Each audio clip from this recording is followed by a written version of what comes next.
ಆ, ನಮಸ್ಕಾರ ಸ್ನೇಹಿತರೆ. ಈಗ ಸ್ವಲ್ಪ ಹಳ್ಳಿ ಮಾತುಗಳಿಗೆ ಹೋಗೋಣ ಈ ಮಧ್ಯೆ. ಆ, ಹಳ್ಳಿ ಮಾತಿಗೆ ಸಂಬಂಧಪಟ್ಟು ಬಹುಶಃ ಇದು ಮೂರನೇ ವಿಡಿಯೋ ಅಂತ ಅನಿಸ್ತದೆ. ಬೀರಪ್ಪ ಗೊರಕೆ ಹೊಡೆಯುವಾಗ ತೋಳಪ್ಪ ಕುರಿ ಹೊತ್ತಿದ್ನಂತೆ ಅಂತ ಒಂದು ಮಾತುಂಟು ನೋಡಿ. ಇದು ಮಾರ್ಮಿಕವಾಗಿ ಆ, ಏನು ಸಂದೇಶವನ್ನು ನೀಡ್ತದೆ ಅಂತಕ್ಕಂಥದ್ದು ಮುಖ್ಯ. ಇದು ಕುರಿ ಕಾಯಲಿಕ್ಕೆ ಹೋದ ಬೀರಪ್ಪ ಹೊರಗಡೆ ಬಯಲಲ್ಲಿ ಮಕ್ಕಂಡು ಗೊರ್ರ ಗೊರ್ರ ಗೊರ್ರ ಅಂತ ಗೊರಕೆ ಹೊಡಿತಾ ಇದ್ದ. ಅವಾಗ ತೋಳಪ್ಪ ಬಂದು ಕುರಿ ಹೊತ್ಕೊಂಡು ಹೋಗ್ಬಿಟ್ಟ. ಇದರ ಅರ್ಥ, ಯಾವುದೇ ಒಬ್ಬ ಕಾಯಕ ನಿರತನಾದ ವ್ಯಕ್ತಿ ಅವನು ನಿರ್ಲಕ್ಷ್ಯದಿಂದ ನಿದ್ದೆ ಮಾಡಿದರೆ ಆ ಸಂದರ್ಭವನ್ನು ಉಪಯೋಗಿಸಿ ಮತ್ತೊಬ್ಬ ವ್ಯಕ್ತಿ ಅದನ್ನ ದುರ್ಬಳಸಿ ಅದನ್ನು ಕಳವೋ ಅಥವಾ ಮತ್ತೊಂದು ಮಾಡ್ತಕ್ಕಂಥ ಸಾಧ್ಯತೆ ಉಂಟು ಅಂತ ಎಚ್ಚರಿಕೆ ನಮಗೆ ಇರಬೇಕು. ಹಾಗಾಗಿ ಕೆಲವೊಮ್ಮೆ ಜನಗಳು ಈ ಥರದ ಎಚ್ಚರಿಕೆ ಇಲ್ಲದೆ ತಮ್ಮದು ಏನನ್ನ ಕಳ್ಕೊಂತಾರೆ ಅಂತ. ಆಮೇಲೆ ಮೊಲ ಎದ್ದು ಹೋಗ್ಬೇಕಾದ್ರೆ ನಾಯಿ ಕಕ್ಕ ಮಾಡಕ್ ಕುಂತಿತ್ತಂತೆ ನೋಡಿ. ಇದು ಬೇಟೆ ನಾಯಿಯ ಲಕ್ಷಣ ಅಲ್ಲ. ಈಗ ಬೇಟೆ ನಾಯಿ ಬೇಟೆಯನ್ನು ಕಾದ್ಕೊಂಡಿರ್ಬೇಕು. ಬೇಟೆ ಅದು ಹೊರಟಂದ್ರೆ ಅದ್ರ ಹಿಂದೆ ಬೆನ್ನತ್ಕೊಂಡು ಹೋದ್ರೆ ಮಾತ್ರ ಬೇಟೆ ಸಕ್ಸಸ್ಫುಲ್ ಆಗಿ ಬೇಟೆ ಮಾಡ್ಲಿಕ್ಕೆ ಸಾಧ್ಯ. ಆದ್ರೆ ಮೊಲನ ಎದ್ದು ಹೋಗ್ತಾ ಇರ್ಬೇಕಾದ್ರೆ ಇದು ನಾಯಿ ಕಕ್ಕ ಮಾಡಕ್ ಹೋದ್ರೆ ಮೊಲ ಅದಕ್ಕೆ ಸಿಗ್ಲಿಕ್ಕೆ ಸಾಧ್ಯ. ಅದರಿಂದ ಮೊಲ ಎದ್ದು ಹೋಗ್ಬೇಕಾದ್ರೆ ನಾಯಿ ಕಕ್ಕ ಮಾಡಕ್ ಕುಂತಿತ್ತಂತೆ ಅಂತ. ಆಮೇಲೆ ಹಳೆ ಅಂಗಿ ಮೊಳೆ ಪಾಲು, ಮುದುಕನ ಹೆಂಡತಿ ಹುಡುಗರ ಪಾಲು ಅನ್ನೋದು ಒಂದು ಗಾದೆ ಮಾತುಂಟು. ಹಳೆ ಅಂಗಿ ಅಂದ್ರೆ ಆಗ್ಲೇ ಅದು ಮೆತ್ತಗಾಗಿ ಹೋಗಿರ್ತತಿ, ಅದರಲ್ಲಿ ಶಕ್ತಿ ಇರಲ್ಲ. ಅದನ್ನ ಅಗಲೆಲ್ಲ ನಾವು ಮಳೆಗೆ ನೇತಾಕಿದ್ರೆ ಆ ಮಳೆ ಅದಕ್ಕೆ ನೆಟ್ಟು ಅದು ಹರ್ಕೊಂಡೇ ಹೋಗ್ಬಿಡ್ತತಿ ಅಂತ. ಹಂಗಾಗಿ ಹಳೆ ಅಂಗಿ ಮೊಳೆ ಪಾಲು. ಈ ಮುದುಕನ ಹೆಂಡತಿ ಇದ್ರೆ ಅವನು ಮುದುಕ ಆಕೆಗೆ ಸುಖ ಕೊಡಕ್ಕಾಗಲ್ಲ. ಆಕೆ ಇನ್ನೊಬ್ಬ ಯಾವುದಾದ್ರೂ ಒಬ್ಬ ಯುವಕನನ್ನ ಆಕೆ ಅಕ್ರಮ ಸಂಬಂಧ ಮಾಡಿಬಿಡ್ತಾಳೆ ಅಂತ ಹೇಳಿ. ಹಂಗಾಗಿ ಹಳೆ ಅಂಗಿ ಮೊಳೆ ಪಾಲು, ಮುದುಕನ ಹೆಂಡತಿ ಹುಡುಗರ ಪಾಲು ಅಂತ. ಆಮೇಲೆ ಬಾಯಿ ಸವಿ ತಿಂದು ನಾಯಿ ಸಾವು ಸತ್ತದ್ರಂತೆ. ಇದೆಲ್ಲ ಗೊತ್ತು. ಬಹಳ ಜನರಿಗೆ ತಮ್ಮ ನಾಲಿಗೆಗೆ ರುಚಿಯಾದ ಆಹಾರ ತಿನ್ನೋದು ಬಹಳ ದೊಡ್ಡ ಒಂದು ಅಪೇಕ್ಷೆ. ಆದ್ರೆ ಅವರ ಆರೋಗ್ಯದ ಕಡೆ ಗಮನ ಕೊಡಲ್ಲ. ಸಾಮಾನ್ಯವಾಗಿ ಆರೋಗ್ಯಕ್ಕೆ ಹಿತವಾದ ಆಹಾರ ಅಷ್ಟೊಂದು ರುಚಿಯಾಗಿ ಇರ್ತಕ್ಕಂಥದ್ದು ಕಡಿಮೆ. ಅದರಲ್ಲೂ ಈಗ ಆಧುನಿಕ ಕಾಲದ ಸ್ಪೈಸಿ ಫುಡ್ಗಳಿದೆ ನೋಡ್ರಿ, ಅವನ್ನ ಹೆಚ್ಚು ನಾವು ಬಾಯಿ ಸವಿ ಅಂತ ತಿಂದ್ಬಿಟ್ರೆ ಅದು ಗ್ಯಾಸ್ಟ್ರಿಕ್ ಮತ್ತೊಂದು ರೋಗಗಳಿಗೆ ಕಾರಣ ಆಗ್ತದೆ. ಹಂಗಾಗಿ ಬಾಯಿ ಸವಿ ತಿಂದು ನಾಯಿ ಸಾವು ಸತ್ತದ್ರಂತೆ ಅಂತ. ಆಮೇಲೆ ಅರಿಶಿಣ ಬಾನಕ್ಕೆ ಹೋಗಿ ವರ್ಷದ ಬಾನ ಕಳ್ಕೊಂಡಿದ್ರಂತೆ. ಬಹಳ ಸ್ವಾರಸ್ಯಕರವಾದ ಮಾತಿದೆ. ಅರಿಶಿಣ ಬಾನ ಅಂದ್ರೆ ಏನು? ಮದುವೆ ಹುಗ್ಗಿ ಅಂತ, ಮದುವೆ ಊಟ. ಇಲ್ಲಿ ಬರೀ ಊಟ ಅಂತ ತಗೋಬಾರದು, ಮದುವೆ ಕಾರ್ಯಕ್ರಮ ಅಂತ. ಸಾಮಾನ್ಯವಾಗಿ ಮೇ ಜೂನ್ ತಿಂಗಳುಗಳಲ್ಲಿ ಈ ಮದುವೆ ಸಮಾರಂಭಗಳು ಶುರುವಾಗಿಬಿಡ್ತವೆ. ಆದ್ರೆ ಅದೇ ಹೊತ್ತಿನಲ್ಲೇ ರೈತರಲ್ಲಿ ಕೃಷಿ ಕೆಲಸಗಳ ಚಟುವಟಿಕೆಗಳು ಬಹಳ ಜೋರಾಗಿರ್ತವೆ. ಬಿತ್ತುವ, ಉತ್ತುವ ಇಂಥ ಕೆಲಸಗಳೆಲ್ಲ ಇರ್ತವೆ. ಆದರೆ ಕೆಲವೊಮ್ಮೆ ನೆಂಟರು ಹಳೆ ಕಾಲ ಹಿಂದೆ 5-6 ದಿನಗಟ್ಟಲೆ ವಾರಗಟ್ಟಲೆ ಮದುವೆ ಮಾಡೋದು ಅಂದ್ರೆ ಹತ್ತಿರದ ಬೀಗರಾದ್ರೆ 15 ದಿನಗಟ್ಟಲೆ ಹೋಗಿ ಟಿಕಣಿ ಹೊಡೆಯೋದು. ಅವಾಗ ಇಲ್ಲಿ ಹೊಲ ಉಳೋರು ಯಾರು? ಹಂಗಾಗಿ ಆ ಅರಿಶಿಣ ಬಾನಕ್ಕೆ ಹೋಗಿ ವರ್ಷದ ಬಾನ ಕಳ್ಕೊಂಡಿದ್ದಂತೆ. ಅಂದ್ರೆ ಹೊಲ ಬೀಳ್ಬಿತ್ತು, ಅಲ್ಲಿ ಮದುವೆ ಮಾಡಕ್ ಹೋದ ಹೊಲ ಬೀಳ್ಬಿತ್ತು, ವರ್ಷದ ಅನ್ನ ಕಳೆದೋಯ್ತು ಅಂತ ಈ ಮಾತು. ಆಮೇಲೆ ಜಾಲಿ ಬಿತ್ತಿ ಕಾಲಿಗೆ ಮೂಲ ಮಾಡ್ಕೊಂಡಿದ್ರು ಅಂತ. ಅಂದ್ರೆ ಬಹಳ ಮಾರ್ಮಿಕವಾದ ಮಾತಿದು. ಎಷ್ಟೋ ಸಮಸ್ಯೆಗಳನ್ನ ನಾವು ಮುಂದೆ ಏನ್ ಫೇಸ್ ಮಾಡ್ತೀವಿ ಆ ಸಮಸ್ಯೆಗಳಿಗೆ ನಾವೇ ಕಾರಣರಾಗಿರ್ತೀವಿ. ಅಂದ್ರೆ ನಾವು ನೆಲಕ್ಕೆ ಬಿತ್ತುವಾಗ ಏನನ್ನು ಬಿತ್ತಬೇಕು ಅನ್ನೋ ಎಚ್ಚರಿಕೆ ನಮ್ಗಿರ್ಬೇಕು. ನಾವು ಓಡಾಡುವ ದಾರಿಯಲ್ಲಿ ಜಾಲಿಯನ್ನು ಬಿತ್ತಿದ್ರೆ ಅದು ಮುಳ್ಳು ಬೆಳೆಯದೇ ಇರ್ತದ. ಮುಳ್ಳು ಬೆಳೆದ ಮೇಲೆ ಅದನ್ನು ನಾವು ತುಳಿಯದೆ ಹೋಗ್ಲಿಕ್ಕೆ ಸಾಧ್ಯವೇ? ಅಂದ್ರೆ ನಾವೇ ತುಳಿದು ನೋವು ಮಾಡಿಕೊಳ್ಳುವ ಆ ನೋವು ಮಾಡುವ ಮುಳ್ಳು ಏನಿರ್ತದಲ್ಲ, ಮುಳ್ಳಿನ ಕಾರಣಕರ್ತರು ನಾವೇ ಆಗಿರ್ತೀವಿ. ಹೀಗೆ ಜಾಲಿ ಬಿತ್ತಿ ಕಾಲಿಗೆ ಮೂಲ ಮಾಡ್ಕೊಂಡಿದ್ರು ಅಂತ ಹೇಳ್ಬಿಟ್ಟು ಗಾದೆ ಮಾತಿದ್ರು. ಆಮೇಲೆ ಹಗಲೆಲ್ಲ ಹಾರಾಟ, ಗಂಡ ಬಂದಾಗ ಬೀರಾಟ ಅಂತ. ಇದು ಹೆಣ್ಮಕ್ಳ ಮೇಲೆ ಹುಟ್ಟಿರೋದು. ಕೆಲವು ಹೆಣ್ಮಕ್ಳು ಇರ್ತಾವೆ ಮನೆಗೆ, ಗಂಡ ಹೊಲ ಕೆಲಸಗಳಿಗೆ ಹೋಗಿರ್ತಾನೆ, ಇವ್ರಾಗಲ್ಲ ಆ ಮನಿ ಅಂತೇಳಿ ಬೆಳಗ್ಗೆ ಹೋದವ್ರು ಗಂಡನ ಕಳಿಸಿ ಸಾಯಂಕಾಲ ಸೀದಾ ಮನೆಗೆ ಬರ್ತಾನೆ. ಇನ್ನೇನು ದೀಪ ಮುಡಿಸೋ ಹೊತ್ತು ಆವಾಗ ಬಂದು ಗಂಡ ಬಂದು ಬೈತಾನೆ ಅಂತ ಹೇಳ್ಬಿಟ್ಟು ಎಲ್ಲ ಅವಸರ ಮಾಡ್ತಿರ್ತಾರೆ. ಹಿಂದಿನ ಕಾಲದಲ್ಲಿ ಎಲ್ಲ ಎಲೆಕ್ಟ್ರಿಕ್ ದೀಪಗಳು, ವಿದ್ಯುತ್ ದೀಪ ಇಲ್ಲದ ಕಾಲದಲ್ಲಿ ಲಾಟಿನು ಅದನ್ನು ಪಾವರ್ಸೋದು, ಅದನ್ನು ದೀಪ ಹಚ್ಚೋದು, ಅಂಗಳ ಕಸ ಗುಡಿಸೋದು, ನೀರು ಹಾಕೋದು ಇತ್ಯಾದಿ, ಗಂಡ ಬಂದ್ರೆ ಚಾ ಮಾಡಿಕೊಡೋದು, ಹಿಂಗೆ. ಹಂಗಾಗಿ ಅಂಥವ್ರು ಹರಿಬಿರಿ ಕೆಲಸ ಮಾಡ್ತಾ ಇರ್ತಾರಲ್ಲ, ಅಂಥವ್ರನ್ನ ನೋಡಿ ಹುಟ್ಟಿರ್ತಕ್ಕಂಥ ಮಾತು ಹಗಲೆಲ್ಲ ಹಾರಾಟ, ಗಂಡು ಬಂದಾಗ ಬೀರಾಟ ಅಂತ ಹೇಳ್ಬಿಟ್ಟು. ಆಮೇಲೆ ಹಾಕ್ಮಣಿ ನೂಕ್ಮಣಿ ಯಾಕ್ಮಣಿ ಅಂತ ಬಹಳ ಸ್ವಾರಸ್ಯವಾದ ಮಾತು. ಇದರಿಂದ ಒಂದು ಸಣ್ಣ ಎಪಿಸೋಡು ಇದ್ದಂಗೆ. ಏನಂದ್ರೆ ಈಗ ಹೊಸದಾಗಿ ಮದುವೆಯಾದ ಅಳಿಯ ಬೀಗ್ರ ಮನೆಗೆ ಹೋಗ್ತಾನೆ. ಬಹಳ ಗೌರವದಿಂದ ಕಾಣ್ತಾರೆ, ಯಾಕಂದ್ರೆ ಹೊಸ್ದಾಗಿ ಬಂದಾನಲ್ಲ ಅದಕ್ಕೆ. ಆದ್ರೆ ಅದೇ ಅಳಿಯ ಅವನು ದಿನ ಸಾಧನೆ ಕಳಿತಾ ತಿಂಗಳು 2 ತಿಂಗಳು ವರ್ಷ 2 ವರ್ಷ ಹೋದಂಗೆಲ್ಲ ಸ್ವಲ್ಪ ಅಳಿಯನ ಬಗ್ಗೆ ಗೌರವ ಕಡಿಮೆ ಆಗ್ತಾ ಬರ್ತೈತಿ. ಹಾಕ್ಮಣಿ ಅಂದ್ರೆ ಮೊದಲು ತಗೊಂಡೋಗಿ ಅಳಿಯ ಬಂದಾನಂತೇಳಿ ಹಾಕಿ ಕೂಡಿಸ್ತಾ ಇರ್ತಾರೆ, ಮಣಿನ ಹಾಕಿ. ಆಮೇಲೆ ಏನ್ ಮಾಡ್ತಾರೆ, ನೂಕ್ತಾರ ಅದನ್ನ ಅಳಿಯನ ಮುಂದಕ್ಕೆ, ತಗೊಳಪ್ಪ ಹಾಕ್ಯಂಗ್ ಕುತ್ಕ ನೀನೆ ಅಂತ ಹೇಳ್ಬಿಟ್ಟು. ಹಂಗಾಗಿ ಮೊದಲು ಹೋದಾಗ ಹಾಕ್ಮಣಿ, ಆಮೇಲೆ ದಿನ ಸಾಧನೆ ಅವನ ಬಗ್ಗೆ ಗೌರವ ಕಡಿಮೆ ಆದ್ಮೇಲೆ ನೂಕ್ಮಣಿ, ಅದಕ್ಕೂ ಇನ್ನೂ ಗೌರವ ಕಳ್ಕಂತಾನ ಅವನ ಮುಂದೆ ಬಹಳ ವರ್ಷಗಳಾದ್ಮೇಲೆ. ಅವಾಗ ನಿನಗೆ ಹಾಕ್ಮಣಿ ಹಂಗೆ ಕುತ್ಕೊಂಡು ನೆಲದ ಅಂತ ಹೇಳ್ತಾನೆ. ಹಂಗಾಗಿ ಹಾಕ್ಮಣಿ ನೂಕ್ಮಣಿ ಯಾಕ್ಮಣಿ ಅಂತ ಹೇಳ್ಬಿಟ್ಟು ಈ ಮಾತಿನ ಹಿಂದೆ ಇಂಥದ್ದೊಂದು ಸಣ್ಣ ಒಂದು ಪ್ರಸಂಗ. ಆಮೇಲೆ ಕಾಗಿಗೆ ಹಿರೇತನ ಕೊಟ್ರೆ ಕಚೇರಿನೆಲ್ಲ ಹೇಲ್ ಮಾಡಿತ್ತಂತ. ಅಂದ್ರೆ ಅರ್ಥ ಏನು, ಒಬ್ಬ ಅವಿವೇಕಿಗೆ, ಬುದ್ಧಿ ಇಲ್ಲದೆ ಇರೋನಿಗೆ ಮನೆಯ ಹಿರಿತನವಾಗಲಿ ಒಂದು ಕಚೇರಿಯ ಹಿರಿತನವನ್ನಾಗಲಿ ಕೊಟ್ರೆ ಅವನು ಕಚೇರಿಯನ್ನು ಅಧ್ವಾನ ಮಾಡಿಬಿಡ್ತಾನೆ, ಕೆಡಿಸ್ಬಿಡ್ತಾನೆ, ಅದ್ರ ವ್ಯವಸ್ಥೆಯನ್ನೆಲ್ಲ ಅವ್ಯವಸ್ಥೆಗೊಳಿಸ್ಬಿಡ್ತಾನೆ ಅಂತ. ಅದೇ ರೀತಿ ಈ ಬರಬಾರದರಿಗೆ ಶ್ರೀಮಂತಿಕೆ ಬಂದ್ರೆ ಅಥವಾ ಬರಬಾರದ ಶ್ರೀಮಂತಿಕೆ ಬಂದ್ಬಿಟ್ರೆ ಹಗಲಲ್ಲ ಇರುಳು ಕೊಡೆ ಹಿಡ್ದಿದ್ರಂತೆ ಅಂತ, ರಾತ್ರಿ ಹೊತ್ತು ಬಿಸಿಲಿಲ್ದಾಗ ಕೊಡೆ ಹಿಡ್ದಿದ್ರಂತೆ ಅಂತ. ಮತ್ತೆ ಮಳೆ ಬಂದ್ರೆ ಹಗಲು ಇಟ್ಕೋಬಹುದು, ರಾತ್ರಿ ಇಟ್ಕೋಬಹುದು, ಅದು ಬೇರೆ ಮಾತು. ಇದು ಹಂಗಲ್ಲ ಹೋಲಿಕೆ. ಹಗಲು ಬಿಸಿಲಿರ್ತತಿ, ಬಿಸಿಲಿದ್ದಾಗ ಕೊಡೆ ಹಿಡಿಯೋದು ಸಾಮಾನ್ಯ ಅದು. ಆದ್ರೆ ಇವನಿಗೆ ಬರಬಾರದ ಶ್ರೀಮಂತಿಕೆ ಬಂದ್ಬಿಡತ್ತಲ್ಲ, ತಾನು ಶ್ರೀಮಂತ ಅಂತ ತೋರಿಸ್ಬೇಕು ಅಂತ ಹೇಳ್ಬಿಟ್ಟು ಇರುಳು ಕೊಡೆ ಹಿಡ್ಕೊಂಡು ಓಡಾಡಿದ್ನಂತ ಅವನು. ಆಮೇಲೆ ನಾಯಿ ತಡವಿ ಲಕ್ಷಣ ಕಳ್ಕೊಂಡಿದ್ರಂತೆ. ನಾಯಿ ತಡವಿ ಲಕ್ಷಣ ಕಳ್ಕೊಂಡಿದ್ರಂತೆ ಅಂದ್ರೆ ಬಹಳ ಒಳ್ಳೆ ವ್ಯಕ್ತಿತ್ವ ಇರುವಂಥ ಮನುಷ್ಯರು, ಅಂಥವ್ರೊಂದಿಗೆ ಒಡನಾಟ, ಅದೇನು ಸಜ್ಜನರ ಸಂಘ ಹೆಜ್ಜೆಯನ್ನು ಸವಿದಂತೆ ಅನ್ನೋ ಮಾತುಗಳು ಉಂಟು. ಸಜ್ಜನರ ಸಂಘ ಹೆಜ್ಜೆಯನ್ನು ಸವಿದಂತೆ ಅಂತ. ಆದ್ರೆ ಇವರು ನಾಲಾಯಕ್ ಜನಗಳು, ಅಂಥವರ ಸಹವಾಸ ಮಾಡಿದ್ರೆ ಏನಾಗ್ತತಿ, ನಾಯಿ ತಡೆಯುವ ಲಕ್ಷಣ ಕಳ್ಕೊಂಡಂಗಂತ. ಅವರೊಂದಿನ ಒಂದು ಸಂವಹನ ಅದು ಸರಿಯಾಗಿರಲ್ಲ, ಅವ್ರು ಏನಾದರೂ ಕೆಟ್ಟ ಮಾತಾಡಿಬಿಡ್ಬೋದು, ಅವಾಗ ನಮ್ಮ ಇರೋ ಮರ್ಯಾದೆನ ನಾವು ಕಳ್ಕೊಂಡಂಗೆ ಆಗ್ತತಿ ಅಂತ. ಅದೇ ರೀತಿ ಪಚ್ಚ ಮೇಲೆ ಕಲ್ಲಾಕಿ ಮುಖಕ್ಕೆ ಸಿಡಿಸಿಡದ್ರಂತೆ ಅಂತ. ನಾವು ಕಲ್ಲು ಎತ್ತಾಕುವಾಗ ಹುಷಾರಿ ಮೇಲೆ ಎತ್ತಾಕ್ಬೇಕು, ಅಲ್ಲೇನಾದ್ರೂ ಕೆಸರು ಇದ್ರೆ ಅದು ನಮ್ಮ ಮುಖಕ್ಕೆ ಬಡದೇ ಬಿಡಲ್ಲ ಅಂತ. ಅದೇ ರೀತಿ ನಾವು ಶುದ್ಧ ಭಾಷೆ ಇಲ್ದರು, ಶುದ್ಧ ನಡವಳಿಕೆ ಇಲ್ದರು, ಒಳ್ಳೆ ಆಲೋಚನೆ ಇಲ್ದರು ಅಂಥವ್ರಿಗೆ ಅಕಸ್ಮಾತ್ತಾಗಿ ನಾವು ಏನಾದರೂ ಮಾತಾಡಿದರೆ ಅಥವಾ ಏನಾದರೂ ಅಂದರೆ ಅದು ವಾಪಸ್ಸು ನಮಗೆ ಪಚ್ಚೆಗೆ ಕಲ್ಲಾಕಿದ ಕೆಸರು ಹೆಂಗೆ ಬಿಡಿತದ ಹಂಗೆ ವಾಪಸ್ ನಮಗೆ ಅವರ ಮಾತಿನ ಒಂದು ದೂಷಣೆ ಮತ್ತೊಂದು ಏನಾದರೂ ಬರಬಹುದು ಅಂತ. ಆಮೇಲೆ ನಾಚಿಗೆ ಕಳೆಯ ನಾಗರ ಪಂಚಮಿಗೆ ಬಂದ ಅಂತ ನಮ್ಮ ಕಡೆ ಇದೆ, ಇದು ಎಲ್ಲ ಕಡೆ ಐತಿ, ಇಲ್ಲ ಕರ್ನಾಟಕದಾಗ ಗೊತ್ತಿಲ್ಲ. ನಾಚಿಗೆಟ್ಟಳಿಯ ನಾಗರ ಪಂಚಮಿಗೆ ಬಂದ ಅಂತ. ಭಾಳಷ್ಟು ಅಳಿಂದ್ರು ನಾಗರ ಪಂಚಮಿ ಹಬ್ಬಗಳಿಗೆ ಹೋಗ್ತಾರೆ. ಅವ್ರ ಊರಲ್ಲಿ ನಮ್ಮ ಕಡೆ ಕಾಯಿ ಜೂಜಾಟ ಆಡ್ತಾರೆ, ಕಾಯಿ ಗುದ್ದೋದು, ತೆಂಗಿನಕಾಯಿ. ಅಳಿಂದ್ರಿಗೆ ತೆಂಗಿನಕಾಯಿ ಗುದ್ದಕ್ಕೆ ಇಟ್ಟು ಅವ್ರಿಗೆ ಹಾಸ್ಯ ಮಾಡೋದು ಅವೆಲ್ಲ ಉಂಟು, ಬೀಗ್ತಾನದಲ್ಲಿ ನಡೀತವೆ ಇವೆಲ್ಲ. ಆದ್ರೆ ಇದ್ರ ಹಿಂದಿನ ಸ್ವಾರಸ್ಯ ಏನಂತ ನನಗೆ ಇದು ಏನು ಅನ್ನಿಸ್ತತೆ ಅಂದರೆ, ಈ ನಾಗರ ಪಂಚಮಿ ಹಬ್ಬದಲ್ಲಿ ಜೋಕಾಲಿ ಆಡ್ತಾರೆ.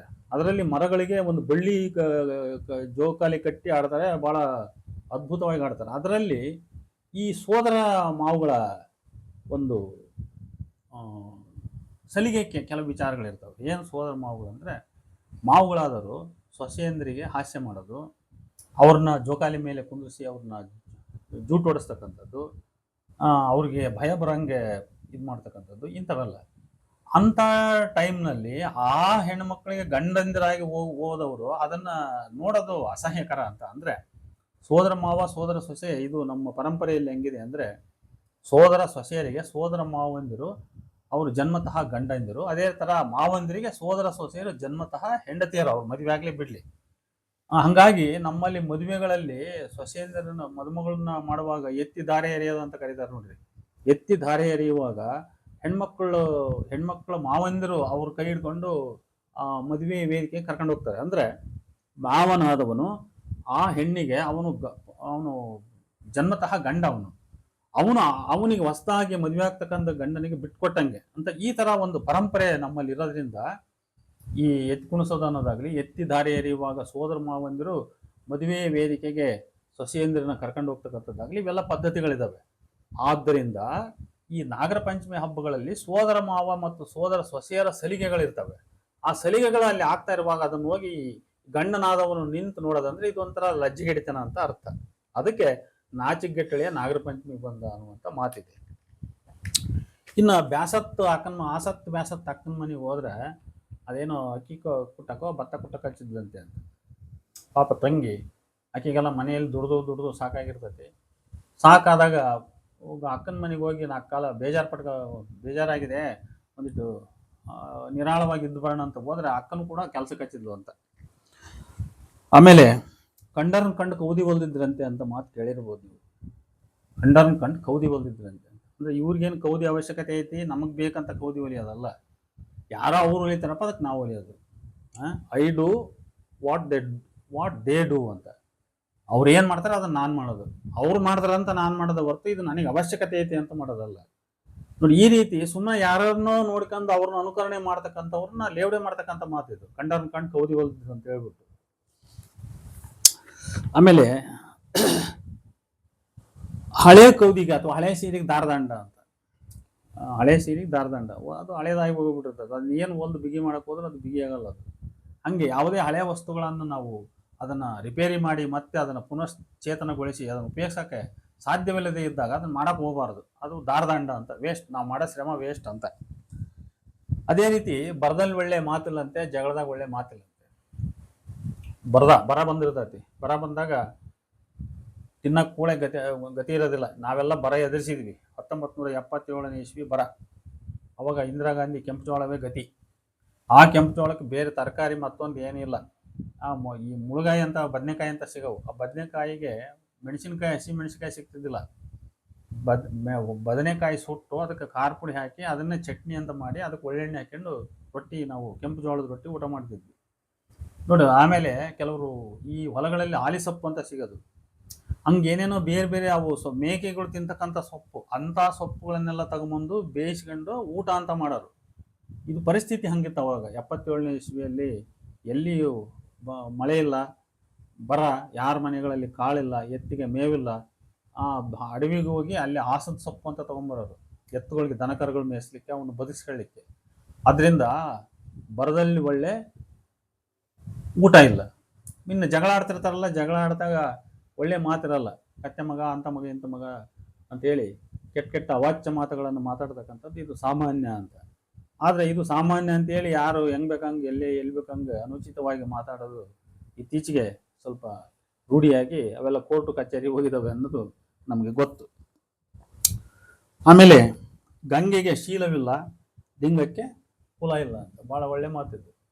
ಗಂಗೆಗೆ ಶೀಲ ಇಲ್ಲ, ಯಾರು ಬೇಕಾದರೂ ಹೋಗಿ ತೊಳ್ಕೊಂತಾರೆ. ಆಮೇಲೆ ನೀರಿನ ಶಕ್ತಿ ನೋಡ್ರಿ, ಇಡೀ ಜಗತ್ತಿನ ಕೊಳೆ ತೊಳೆಯೋದೆಲ್ಲ ನೀರೇ. ಆದರೆ ತಾನು ಸೆಲ್ಫ್ ಪ್ಯೂರಿಫಿಕೇಶನ್ ಆಗ್ತದೆ ನೀರದು. ನೀರಿಗೆ ಅಂತ ಶಕ್ತಿ ಇದೆ. ಎಲ್ಲರ ಜಗತ್ತಿನ ಸರ್ವ ಕೊಳೆಯನ್ನು ತೊಳೆದು ತಾನು ಮಾತ್ರ ಸ್ವತಂತ್ರವಾಗಿ ತನ್ನನ್ನೇ ತಾನು ಪರಿಶುದ್ಧೀಕರಣಗೊಳಿಸ್ತಕ್ಕಂಥ ಶಕ್ತಿ ಆ ನೀರಿಗಿದೆ. ಅಂಥ ನೀರು ಅದು ಏನು ಬೇಕಾದರೂ ಯಾರು ಬೇಕಾದರೂ ಹೋಗಿ ಅದನ್ನು ಮುಟ್ಬೋದು ಅಂತ. ಹಂಗಾಗಿ ಗಂಗೆಗೆ ಅದಕ್ಕೆ ಶೀಲ ಇಲ್ಲ. ಆಮೇಲೆ ಲಿಂಗ ಇರ್ತದಲ್ಲ, ಅದನ್ನ ಯಾರು ಬೇಕಾದ್ರೂ ಪೂಜೆ ಮಾಡ್ಬೋದು. ಲಿಂಗಕ್ಕೆ ಕುಲವಿಲ್ಲ, ಅದಕ್ಕೆ ಕುಲ ಜಾತಿ ಇಲ್ಲ. ಯಾವ ಜಾತಿಯವ್ರು ಬೇಕಾದ್ರೂ ಲಿಂಗ ಪೂಜೆ ಮಾಡ್ಬೋದು ಅಂತ. ಆಮೇಲೆ ತ್ವಾಟ ಇರೋ ತನಕ ತ್ವಾಟದ ಅಣ್ಣ, ತ್ವಾಟ ಹೋದ್ಮೇಲೆ ಅದು ಯಾತ್ರದ್ದು ಅಣ್ಣ ಅಂತೆ. ಅವಾಚ್ಯ ಮಾತೈತೆ, ಅದರಿಂದ ನಾನು ಹೇಳಲ್ಲ. ತ್ವಾಟ ಇರೋ ಗಂಟ ತ್ವಾಟದ ಅಣ್ಣ, ತ್ವಾಟ ಹೋದ್ಮೇಲೆ ಅದು ಯಾತ್ರದ್ದು ಅಣ್ಣ ಅಂತ. ಅಂದ್ರೆ ಒಬ್ಬ ಮನುಷ್ಯನನ್ನು ಸ್ವಾರ್ಥಕ್ಕೆ ಬೆಳೆಸ್ಕೊಳ್ತಕ್ಕಂಥದ್ದು. ಅವನಲ್ಲಿ ತೋಟ ಇದೆ ಅಥವಾ ದುಡ್ಡಿದೆ. ಇನ್ನೊಂದು ಮಾತಿದೆ, ಅದೇನೋ ನಮ್ಮ ಸ್ವಾರಲ್ಲಿ ಜೋಳ ಇದ್ರೆ ಊರೆಲ್ಲ ನೆಂಟರು ಅಂತ ಹೇಳ್ಬಿಟ್ಟು. ನಮ್ಮ ಸ್ವಾರಲ್ಲಿ ಜೋಳ ಇದ್ರೆ ಊರೆಲ್ಲ ನೆಂಟರು ಅಂತ. ನಮ್ಮ ಸ್ವಾರಲ್ಲಿ ಜೋಳ ಖಾಲಿ ಆದ್ರೆ ಯಾವ ನೆಂಟರು ಇಲ್ಲ, ಅವಾಗ ನಮ್ಮ ಮನೆಗೆ ಯಾರು ಬರಲ್ಲ ಅಂತ. ಅದೇ ರೀತಿ ಈ ವ್ಯಕ್ತಿ ಇವನ್ ತೋಟ ಮಾಡ್ತಿರ್ತಾನೆ, ಅವಾಗ ಎಲ್ಲರೂ ಅವನ್ನ ಉಬ್ಬಿಸ್ತಿರ್ತಾರೆ. ಯಾಕಂದ್ರೆ ಅವನ ತೋಟಕ್ಕೆ ಹೋದ್ರೆ ಎಲೆ ಕೊಡ್ತಾನೆ, ಅವ್ನ ತೋಟಕ್ಕೆ ಹೋದ್ರೆ ಹಣ್ಣು ಕೊಡ್ತಾನೆ, ಅಥವಾ ಇನ್ನೊಂದು ಏನೋ ಕೊಡ್ತಾನೆ, ಕಾಯಿ ಕೊಡ್ತಾನೆ ಅಂತ ಹೇಳ್ಬಿಟ್ಟು. ಹಂಗಾಗಿ ತೋಟದ ಹಣ್ಣು ಅಂತೇಳಿ ಅವ್ನು ಉಬ್ಬಿಸ್ತಿರ್ತಾರೆ. ತೋಟ ಇರೋ ಗಂಟ, ತೋಟ ಹೋದ್ಮೇಲೆ ಅದು ಯಾವ್ದ್ರದ್ದು ಹಣ್ಣು ಅಂತ. ಆಮೇಲೆ ಶೆಟ್ಟಿ ಸಾಲ ಸತ್ತಾಗ ಅನ್ನೋದೊಂದು ಮಾತು ಉಂಟು. ಶೆಟ್ರುಗಳು ಸಾಲ ಮಾಡ್ತಾರೆ, ಆದ್ರೆ ಗುಪ್ತವಾಗಿ ಮಾಡಿರ್ತಾರೆ, ಯಾರಿಗೂ ಗೊತ್ತಾಗಲ್ಲ. ಆದ್ರೆ ಅವ್ನು ಎಷ್ಟು ಸಾಲ ಮಾಡಿದ್ದ ಅನ್ನೋದು ಅವ್ನು ಸತ್ತು ಹೆಣೆ ಎತ್ತಕರ ಗೊತ್ತಾಗ್ತದೆ. ಸಾಲ ಬಂದಿದ್ರು ಬಂದು ನನಗಿಷ್ಟು ಕೊಡ್ಬೇಕಿತ್ತು, ನಿನಗಿಷ್ಟು ಕೊಡ್ಬೇಕಿತ್ತು ಅಂತ ಹೇಳ್ತಾರಂತೆ. ಆಮೇಲೆ ಶಿವಪ್ಪ ಸಾಯಲಿಲ್ಲಂತೆ, ಗೌರವ ಒಳ್ಳಿಲ್ಲಂತೆ. ಮತ್ತೆ ಶಿವನಿಗೆ ಸಾವೆಲ್ಲುಂಟು? ಶಿವನಿಗೆ ಸಾವಿಲ್ಲ. ಶಿವ ಸಾಯಲಿಲ್ಲ, ಗೌರವ ಒಳ್ಳಿಲ್ಲ ಅಂದ್ರೆ ಅರ್ಥ ಏನು ಅಂದ್ರೆ, ಆ, ಯಾವುದೂ ಆಗಲಿಲ್ಲ ಅಂತ. ಶಿವ ಸಾಯಲಿಕ್ಕೂ ಸಾಧ್ಯವಿಲ್ಲ, ಗೌರವ ಒಳಲಿಕ್ಕೂ ಸಾಧ್ಯವಿಲ್ಲ. ಅಂದ್ರೆ ಎರಡೂ ಅಸಾಧ್ಯವಾದ ಕ್ರಿಯೆಗಳ ಬಗ್ಗೆ ನಾವು ಮಾತಾಡುವಾಗ ಇಂಥ ಮಾತುಗಳು ನೆನಪಿಗೆ ಬರ್ತವೆ. ಅದು ಆಗ್ಲಿಲ್ಲ ಇದು ಆಗ್ಲಿಲ್ಲ ಅಂತ ಅನ್ನೋವಂಥ ಮಾತು. ಇನ್ನು ಹಾವು ಸಾಯಲಿಲ್ಲ ಕೋಲ್ ಮುರಿಲಿಲ್ಲ ಅಂತ ಮಾತಾಡ್ತಾರೆ, ಅದು ಬೇರೆ. ಅದು ಹೆಂಗಂದ್ರೆ ಒಬ್ಬ ವ್ಯಕ್ತಿ ಒಂಥರ ಇಬ್ಬಂದಿತನ ತೋರಿ ನಡ್ಕೊಂತಿರ್ತಾನೆ. ಅವನು ಕಟುವಾಗಿ ನಿಷ್ಠುರವಾಗಿ ಯಾವುದೇ ಒಂದು ಕಾರ್ಯವನ್ನ ಇದನ್ನ ಸಕ್ಸಸ್ಫುಲ್ ಆಗಿ ಮಾಡ್ಬೇಕನ್ನಂಗೆ ಮಾಡಲ್ಲ. ಏನೋ ಒಂಥರ ಅರೆ ಮನಸ್ಸಿನಿಂದ ಮಾಡ್ತಿರ್ತಾನೆ. ಅಂತ ಅರೆ ಮನಸ್ಕತೆಯನ್ನ ಖಂಡಿಸ್ತಕ್ಕಂಥ ಟೀಕಿಸ್ತಕ್ಕಂಥ ಮಾತಿದ್ದು. ಯಾವ್ದು ಇದು ಹಾವು ಸಾಯಲಿಲ್ಲ ಕೋಲ್ ಮುರಿಲಿಲ್ಲ ಅಂತ ಹೇಳ್ಬಿಟ್ಟು ಕೈಯ ಕೋಲನ್ನು ಹಿಡ್ಕೊಂಡು ಬೀರಾಡ್ತಾನೆ. ಆದ್ರೆ ಅದನ್ನ ಸರಿಯಾಗಿ ಹಿಡಿದು ಹಾವು ಕೊಲ್ಬೇಕು ಅನ್ನೋ ರೀತಿಯಲ್ಲಿ ಹೊಡೆಯಲ್ಲ ಅವನು. ಹಂಗಾಗಿ ಕೋಲ್ ಮುರಿಯೋದಿಲ್ಲ, ಹಾವು ಸಾಯೋದಿಲ್ಲ, ಅಷ್ಟೇ. ಆಮೇಲೆ ಇನ್ನೊಂದು ಸುಳ್ಳು ಹೇಳೋದ್ರ ಬಗ್ಗೆ ಒಂದು ಸಣ್ಣ ಎಪಿಸೋಡು ಇದ್ದಂಗಿದೆ. ಏನಂದ್ರೆ ಅದೇನೋ ಒಬ್ಬನು ಎಷ್ಟು ಸುಳ್ಳು ಹೇಳ್ತಿದ್ದ ಅವನು ಮನುಷ್ಯ ಅಂದ್ರೆ, ಹೇಳಿದಂತ ಒಂದ್ಸಲಿ ಮಾವಿನ ವಾಟೆ ತೂತಲ್ಲಿ 9 ಆನೆ ಹೋಗಿ ಮರಿ ಆನೆ ಬಾಲ ಉಳ್ಕೊಂಡಿತ್ತು ಅಂತ ಹೇಳಿದ್ದ. ನೋಡಿ ಎಂತ ಅದ್ಭುತ ಸುಳ್ಳುಗಾರ ಇವ. ಮಾವಿನ ವಾಟೆ ತೂತಲ್ಲಿ 9 ಆನೆ ಹೋಗಿ ಮರಿ ಆನೆ ಬಾಲ ಹೆಂಗ್ ಉಳಿತು ಹಂಗೆ ಹೇಳಿದ್ನಂತ ಅವನು. ನೋಡಿ, ಇಷ್ಟು ಇವತ್ತು ನಾನು ಈ ಹಳ್ಳಿ ಮಾತುಗಳ ಬಗ್ಗೆ ಹೇಳ್ತಾ ಒಂದು ಕಥೆಯನ್ನ, ಸಣ್ಣ ಒಂದು ಕಥೆಯನ್ನ ಈ ಸಂದರ್ಭದಲ್ಲಿ ಹೇಳಲಿಕ್ಕೆ ಬಯಸ್ತೇನೆ. ಅದೇನು ಅಂದ್ರೆ, ಈ ಮೇಷ್ಟ್ರುಗಳು ಪಾಠ ಮಾಡ್ತಾ ಇದ್ರು. ಇಬ್ಬರು ಮೇಷ್ಟ್ರುಗಳು, ಒಬ್ಬರು ಕನ್ನಡ ಮೇಷ್ಟ್ರು, ಇನ್ನೊಬ್ಬರು ಇಂಗ್ಲಿಷ್ ಮೇಷ್ಟ್ರು, ಅಲ್ಲ ವಿಜ್ಞಾನದ ಮೇಷ್ಟ್ರು. ಮೊದಲು ಕನ್ನಡ ಮೇಷ್ಟ್ರು ಹೋದರು. ಪಠ್ಯ ಅವತ್ತೇನು ಪಾಠ ಇತ್ತು, ಚಂದ್ರನ ಬಗ್ಗೆ ಪಾಠ ಇತ್ತು.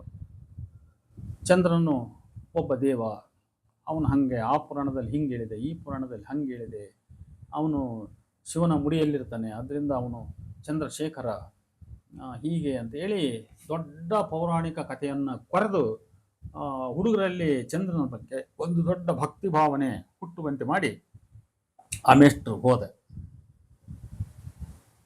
ಅದಾದ ಮೇಲೆ ನೆಕ್ಸ್ಟ್ ವಿಜ್ಞಾನದ ಕ್ಲಾಸ್ ಇತ್ತು. ವಿಜ್ಞಾನದ ಮೇಷ್ಟ್ರು ಹೋದರು. ಅವರು ಗ್ರಹಗಳು ಮತ್ತು ನಕ್ಷತ್ರಗಳ ಬಗ್ಗೆ ಪಾಠ ಮಾಡ್ತಾ ಇದ್ರು. ಗ್ರಹಗಳು ನಕ್ಷತ್ರಗಳ ಬಗ್ಗೆ ಪಾಠ ಮಾಡ್ತಾ ಇರುವಾಗ ಭೂಮಿ ಒಂದು ಗ್ರಹ, ಚಂದ್ರ ಒಂದು ಉಪಗ್ರಹ, ಸೂರ್ಯ ನಕ್ಷತ್ರ. ನಕ್ಷತ್ರಗಳಿಗೆ ಸ್ವತಂತ್ರವಾದ ಬೆಳಕಿದೆ, ಪ್ರಭೆ ಇದೆ, ಅವು ಸ್ವತಂತ್ರವಾಗಿ ಹೊಳಿತವೆ.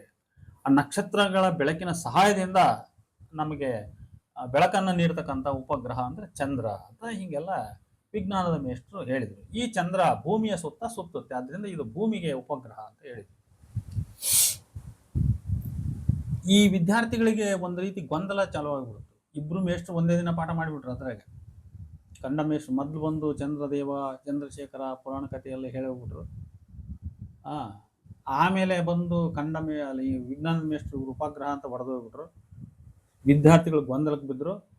ಇದರಲ್ಲಿ ಯಾವುದು ನಿಜ, ಚಂದ್ರ ದೇವನೋ ಉಪಗ್ರಹವೋ? ಇದು ಪ್ರಶ್ನೆ, ಸಮಸ್ಯೆ ಉಳ್ಕತ್ತು.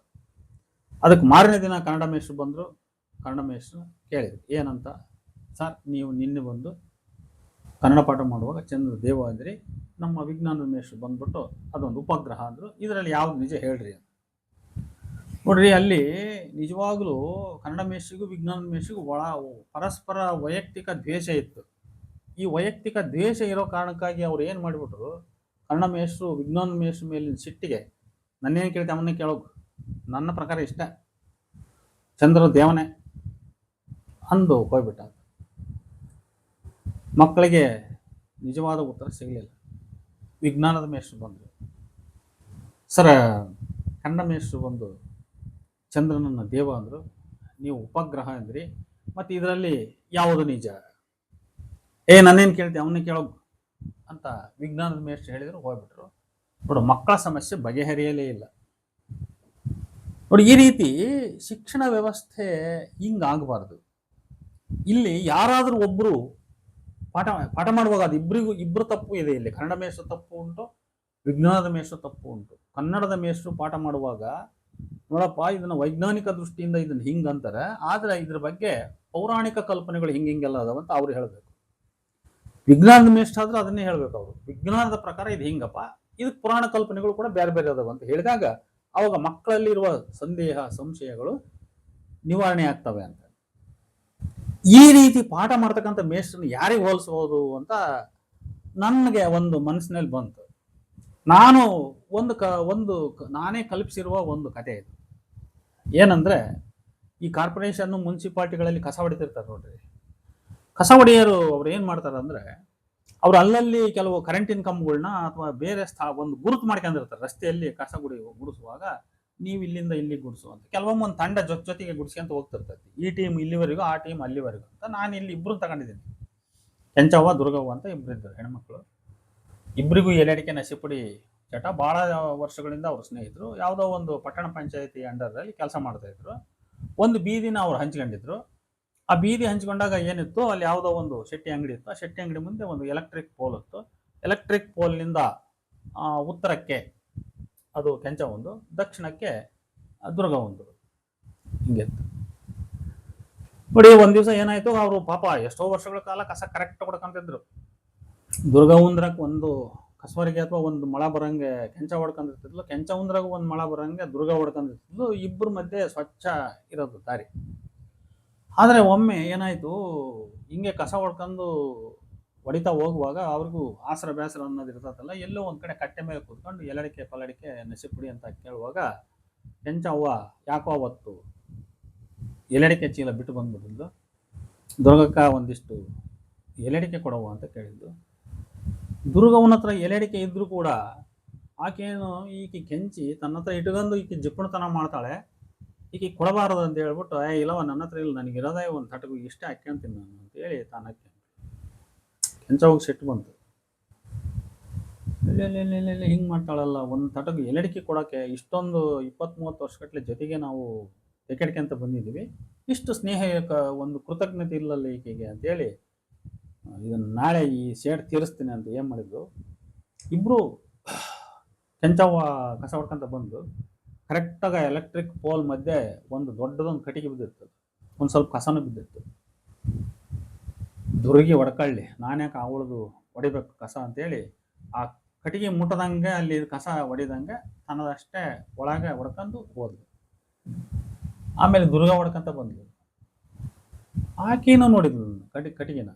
ಲೇ ಕೆಂಚಿ, ಈಕೆ ತನ್ನ ಕಸ ತಾನು ಹೊಡ್ಕೊಳ್ಳೋದು ಬಿಟ್ಟು ಹೋಗಿದ್ದಾಳಲ್ಲ, ಅವಳೇ ಹೊಡ್ಕೊಳ್ಳಿ ನಾಳೆ ಬಂದು ಅಂತೇಳಿ ಆಕೆನೂ ಹಂಗೆ ಬಿಟ್ಟು ನೋಡ್ರಿ. ಏನಾಯ್ತು, ಈ ಇಬ್ಬರ ವೈಯಕ್ತಿಕ ಮತ್ಸರದಿಂದ, ಕೆಂಚವ್ವ ದುರ್ಗವ್ವನ ಮತ್ಸರದಿಂದ ಈ ಬೀದಿಯ ಮಧ್ಯೆ ಹೆಂಗೆ ಕಸ ಬಿತ್ತ ಉಳಿತಲ್ಲ, ಅದೇ ರೀತಿ ಆ ಇಬ್ಬರು ಮೇಷ್ಟ್ರಗಳ ಒಂದು ವೈಯಕ್ತಿಕ ಮತ್ಸರದಿಂದ ಅಲ್ಲಿ ವಿದ್ಯಾಕ್ಷೇತ್ರದ ಒಂದು ಕಸ ಅಥವಾ ಅಜ್ಞಾನ ಆದ ಹಂಗೆ ಉಳಿತು ಅಂತ. ಅಂದ್ರೆ ಶಿಕ್ಷಣ ಕ್ಷೇತ್ರದಲ್ಲಿ ಈ ತರದ ಒಂದು ಮಾತ್ಸರ್ಯ ತಾಳ್ತಕ್ಕಂಥದ್ದು ಅಲ್ಲಿಯೂ ಸಲ್ಲದು, ಇಲ್ಲಿಯೂ ಸಲ್ಲದು ಅನ್ನುವಂಥ ಒಂದು ಸಂದೇಶ ನೀಡುವ ಕತೆ. ಇಷ್ಟು ಹೇಳ್ತಾ ಈ ವಿಡಿಯೋ ಹಳ್ಳಿ ಮಾತು ಮತ್ತು ಜೊತೆಗೆ ಒಂದೆರಡು ಕಥೆಯನ್ನು ನಾನು ಹೇಳಿದೆ. ನಮಸ್ಕಾರ.